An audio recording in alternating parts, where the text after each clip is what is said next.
नमस्ते दोस्तों, welcome to our channel. आज हम बात करने वाले हैं एक ऐसे यूएस पॉलिसी चेंज के बारे में जो इंडिया के आईटी प्रोफेशनल्स और अमेरिकन कंपनीज दोनों के लिए बहुत इंपॉर्टेंट है।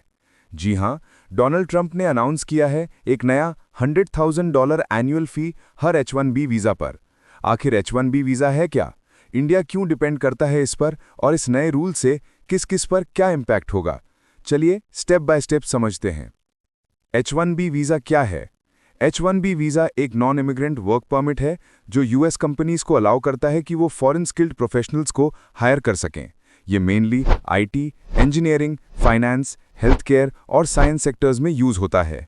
हर साल यूएस लगभग 85,000 H1B वीज़ाज इश्यू करता है और इनमें से 70% से ज़्यादा इंडियंस को मिलते हैं।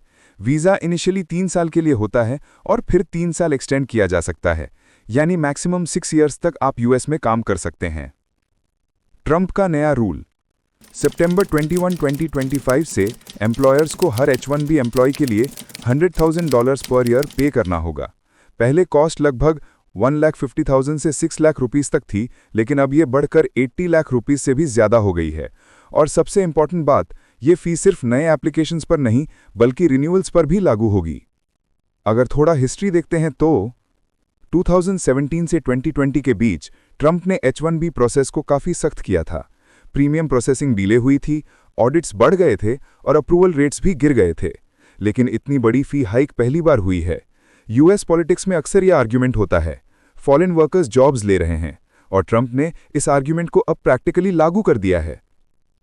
इम्पैक्ट ऑन इंडिया, क्योंकि H1B वीज़ा होल्डर्स में इंडियंस का शेयर सबसे ज़्यादा है, इसका सीधा असर भारत पर होगा। स्टार्टअप्स और छोटी आईटी कंपनीज के लिए अब अपने एम्प्लॉयज़ को यूएस भेजना लगभग इम्पॉसिबल हो जाएगा। फ्रेश ग्रेजुएट्स और मिड लेवल इंजीनियर्स के लिए यूएस ड्रीम और टफ हो जाएगा। ऑल्टरनेटिव कंट्रीज जैसे कनाडा, जर्मनी, ऑस्ट्रेलिया और यूके अब और अट्रैक्टिव लगने लगेंगे। Impact on America, Microsoft, Google, Amazon और मेटा जैसी बड़ी टेक कंपनीज सबसे ज़्यादा H1B होल्डर्स हायर करती हैं। अब हर एम्प्लॉय पर $100,000 देना होगा। मतलब ये वीज़ा सिर्फ top tier high skill roles के लिए ही फीजिबल रहेगा। छोटी कंपनीज ये अफोर्ड नहीं कर पाएंगी। रिजल्ट क्या होगा? आउटसोर्सिंग इंडिया और मेक्सिको जैसी जगहों पर बढ़ेगी।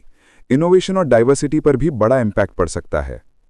फायदे, यूएस गवर्नमेंट को ज़्यादा रेवेन्यू मिलेगा, डेट रिड्यूस होगा, यूएस ग्रेजुएट्स को जॉब प्रेफरेंस मिलेगी, कंपटीशन कम होगा, सिर्फ हाईली स्किल्ड और एडवांस डिग्री होल्डर्स को वीज़ा मिलेगा। नुकसान, इंडियन यूथ के लिए यूएस करियर बनाना बहुत महंगा हो जाएगा। यूएस कंपनीज को टैलेंट क्रंच फेस करना पड़ेगा। आउटसोर्सिंग बढ़ेगी, प्रोजेक्ट्स इंडिया और अन्य देशों में शिफ्ट होंगे। ग्लोबल स्किल्ड माइग्रेशन पर नेगेटिव इम्पैक्ट पड़ेगा। ग्लोबल रिएक्शंस, कनाडा और यूरोप पहले ही स्किल्ड इमिग्रेंट्स को अट्रैक्ट करने के लिए न्यू पॉलिसीज ला रहे हैं। अगर यूएस ने स्किल्ड प्रोफेशनल्स के लिए डोर्स बंद किए तो ये कंट्रीज सबसे ज्यादा फायदा उठा लेंगी। तो दोस्तों, ट्रंप का नया $100,000 H1B फी रूल पूरी ग्लोबल टैलेंट मार्केट को शेक कर रहा है। अब सवाल यह है कि क्या यह डिसीजन यूएस ग्रेजुएट्स के लिए फायदेमंद साबित होगा, या फिर इंडियन टैलेंट का लॉस और यूएस इनोवेशन स्लोडाउन दोनों एक साथ होंगे? अपनी राय हमें कमेंट्स में ज़रूर बताएं, और अगर वीडियो पसंद आया हो तो लाइक, शेयर और सब्सक्राइब करना मत भूलिएगा। मिलते हैं अगले एपिसोड में।